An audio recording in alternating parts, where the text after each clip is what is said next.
Today, we're talking about something incredibly serious, the hidden crisis caused by the Child Maintenance Service, or CMS.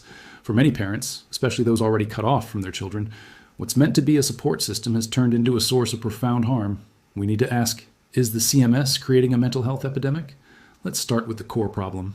An alarming number of parents are reporting emotional collapse directly linked to their dealings with the CMS. These aren't isolated incidents. It's a recurring pattern of distress. And when harm is this predictable, we can't just blame individuals for not coping. We have to look at the system itself. This isn't about people failing, it's about a system failing people. Now, imagine this scenario. You're a parent who has been alienated from your child. You've lost contact, you're shut out of their life, and your reputation is likely being damaged by one-sided stories. The emotional toll is already immense. You're grieving a living loss, and every day is a battle. Then, the CMS gets involved. Instead of understanding your situation, it applies a rigid, automated financial assessment. There's little to no room for flexibility. The system doesn't see your pain, it just sees a number it needs to collect. This creates a perfect storm. The emotional anguish of being separated from your child is now compounded by relentless financial pressure. Anxiety and depression aren't just possible, they become almost inevitable. This is where the system actively multiplies stress. The CMS process often feels automated and dehumanizing. Decisions are made with minimal human oversight, and individual hardships are frequently ignored. Parents aren't treated like people going through a family breakdown, they're treated like compliance issues. The whole tone is adversarial.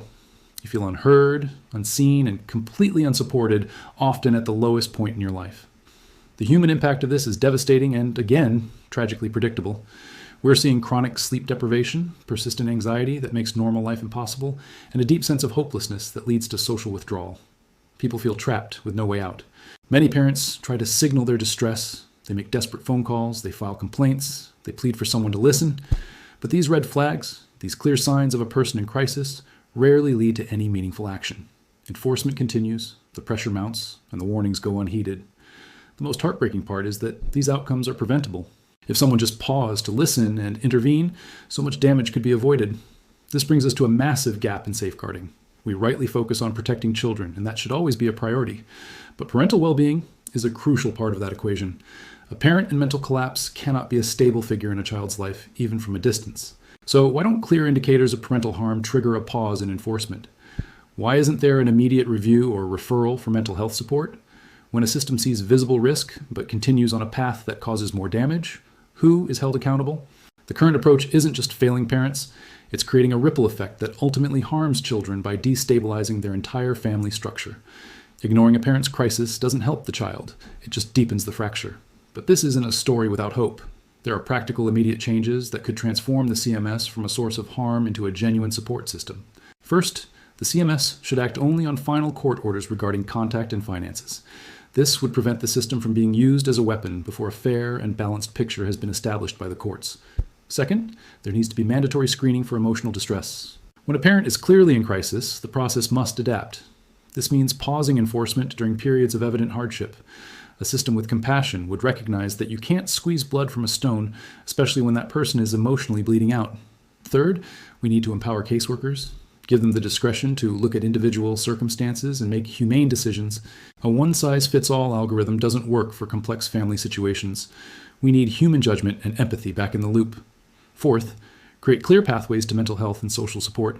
When a parent is struggling, the CMS should be able to connect them with resources that can help, not just send another automated demand letter. This would be a move towards a supportive rather than punitive model. Finally, the review and complaints process needs to be transparent and non-punitive. Parents should be able to challenge decisions without fear of retribution and feel confident that their concerns will be heard by a real person. To put it plainly, parents in crisis are not the problem. The system is. By ignoring predictable harm, we are allowing families to be fractured beyond repair. This isn't just about money, it's about mental health, stability, and the long-term well-being of both parents and children. Meaningful reform, rooted in compassion and flexibility, is not just a nice idea, it's essential. We need a system that understands that supporting families sometimes means supporting the parents who are struggling the most. It's time to demand a child maintenance service that helps, not harms. If this story resonates with you, or if you know someone who has been through this, please share this video. The more people who understand this issue, the more pressure we can build for real change. Thank you for watching. Don't forget to like, subscribe, and hit the notification bell to stay updated.